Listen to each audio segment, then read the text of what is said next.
Bonjour et bienvenue à votre émission L'art de l'organisation. Aujourd'hui, on organise notre véhicule récréatif. Parlons maintenant des vêtements. Donc, les vêtements qu'on apporte en camping, qui vont souvent être des vêtements très chauds. On a aussi les maillots de bain, donc c'est très, très diversifié. Comment est-ce qu'on réussit à gérer tout ça pour toute la famille? Premièrement, moi, je vous dirais, oui, on a certains petits garde-robes qui nous servent avec les cintres pour accrocher, mais ils sont très, très limités dans les campeurs et dans les roulottes. Donc, l'idéal, c'est vraiment d'aller, comme je vous avais dit toutes les fois précédentes, avec des fameux bacs. Nos fameux bacs qui peuvent servir vraiment à placer les plus petits vêtements, comme ici, ce sont des vêtements de bébé, donc les vêtements complets peuvent rentrer, ou encore, ça peut être pour les sous-vêtements ou les chaussettes. Donc, les bacs qui vont faciliter quand on cherche des choses, on le sort complètement, on l'ouvre et on peut aller à l'intérieur chercher ce dont on a besoin. Quand il s'agit maintenant d'atteindre certains petits coins, bien sûr, on veut maximiser les espaces au maximum. Donc, à ce moment-là, ce qu'on pourra faire, c'est encore là utiliser des bacs. Et pour certains petits morceaux, comme je vous disais, les chaussettes, par exemple, ce sera eux qu'on ira placer dans les petits raccoins.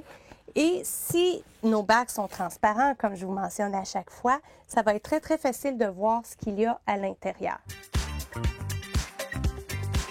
Maintenant, pendant qu'on est en camping, on salit des vêtements. On a besoin d'un endroit pour ranger nos vêtements sales. On peut y aller avec un panier, qui est une façon de faire. Moi, je privilégie bien sûr les paniers qui vont être en hauteur pour utiliser le moins de surface possible sur le plancher. Ou encore, on peut encore là utiliser un bac qui sera plus grand et dire, OK, tout ce qui est sale, on le met à l'intérieur. Ça peut être un sac en tissu aussi qu'on utilise pour venir mettre les vêtements souillés, surtout si on part pendant une longue période et qu'on a à faire la lessive sur le terrain de camping où on se trouve, on pourra plus facilement transporter nos vêtements sales et les vêtements propres par la suite.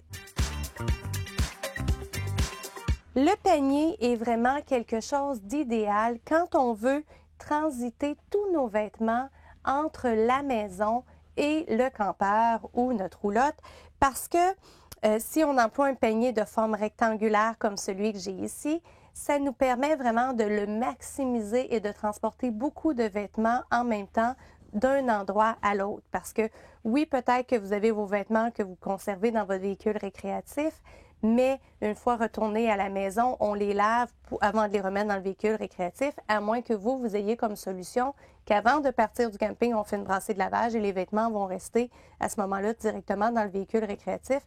Mais la plupart du temps, on fait le lien entre les deux. Donc, un panier de forme rectangulaire, c'est vraiment ce qu'il y a de mieux pour ne pas se fatiguer entre la maison et notre véhicule récréatif.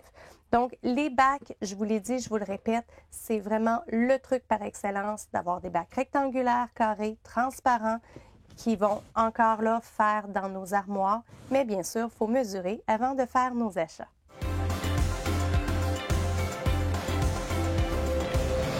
Le dernier aspect qu'on aborde ensemble, c'est votre environnement. L'environnement, on a plein de façons de le maximiser parce qu'on veut maximiser tous nos efforts.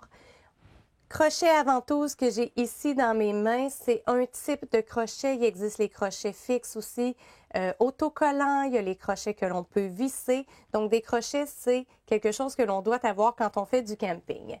Un exemple ici, on a le balai. On aurait pu le mettre directement sur le crochet, mais ça ne rentre pas. On rajoute une attache ici et à ce moment-là, on peut le suspendre. Le balai ne tombe plus, le balai ne touche plus au sol non plus. Le truc pour les attaches à ventouses, c'est d'aller mettre un petit peu d'eau derrière. À ce moment-là, ils adhèrent beaucoup mieux. Autre truc que je vous partage, les contenants qui ont des aimants derrière. Donc, qui dit aimant dit surface métallique. Ça nous prend absolument une surface métallique. Il y a différents formats de contenants qui existent, nous permettent de mettre de petites choses qu'on ne saurait où mettre autrement. Et on peut également avoir nos utilitaires avec nous et on vient les placer à un endroit stratégique. L'autre truc, les bacs transparents pour que l'on puisse voir à l'intérieur, les bacs carrés aussi, avec le couvercle idéalement pour qu'on puisse venir les empiler. Ça peut servir pour la nourriture, pour les jouets, pour les vêtements. Donc, un peu n'importe quoi. Bien sûr, on prend nos mesures avant pour être certain que ça rentre bien dans nos compartiments que l'on a, mais c'est vraiment là une excellente façon d'aller récupérer de l'espace. La tablette dont je vous ai parlé tout à l'heure au niveau du garde-manger, cette même tablette peut servir pour les vêtements, ça peut servir aussi pour la vaisselle. Donc, ce type de tablette-là grillagée, c'est vraiment extraordinaire à avoir à plusieurs endroits dans notre véhicule récréatif.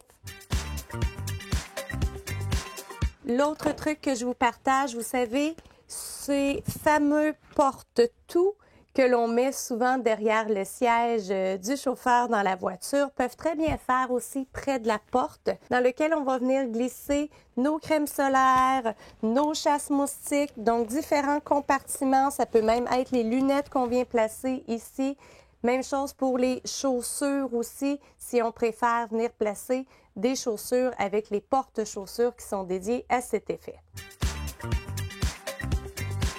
Dernier truc maintenant, un sac de riz ici qu'on a récupéré parce qu'il est archi-résistant, dans lequel on vient mettre notre petit kit d'allumage pour le feu.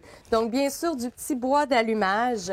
On a également à l'intérieur notre briquet et on aura aussi du papier journal.